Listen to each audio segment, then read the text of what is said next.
Let's go to the splash on the front of the advertiser. Now, it is COVID related, but I think it's important that we sort of put into context just how this lockdown is affecting Easter travel. And of course, our guest tonight, Oliver Peterson from 6PR Drive, was heading to Queensland, but that's now been put on hold. South Australia, Holiday Hell's the headline, South Australia has closed the border to Brisbane travellers in a snap decision that throws Easter holiday plans into chaos. Fears of COVID spreading from Brisbane have also cast doubt over state government plans to boost capacity limits in SA pubs, restaurants and other venues from 12:00am tomorrow. I know this is coming at exactly the wrong time, Premier Stephen Marshall said yesterday. It's interesting, Ollie, when we debate, the merits or otherwise of what's going on, from a health perspective, there's still a lot of support, particularly among the elderly in Queensland, for Anastasia Palaszczuk and these, take no prisoners, zero tolerance lockdown approaches.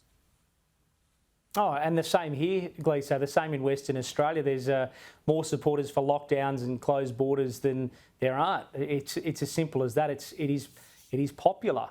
And I think when you're probably, harping back to what I said before in regards to the virus spreading around the world, if you compare the circumstances to what we've had in Australia, we are obviously extraordinarily lucky. But what we have to keep in mind is responding to a risk in a proportionate manner.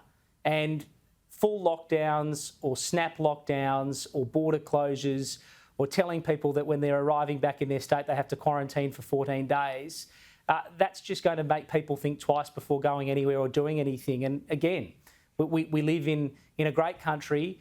We do live in all parts of the country. You might have friends and family members spread across this great big space of ours, and you should be able to freely go and see them as you wish. We understand if there are health implications or a health threat as to some of the measures that have been put in place.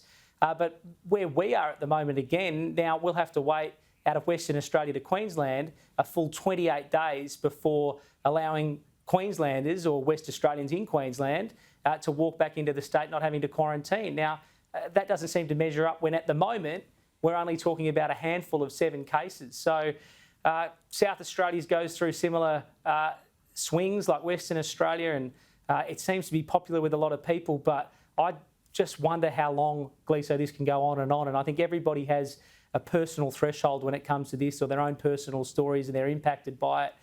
And it just seems to be a rotating carousel at the moment. We haven't been able to move the conversation or the response any further forward where we're in such a better position 12 months on. And that's what I think is where a lot of the frustration comes from.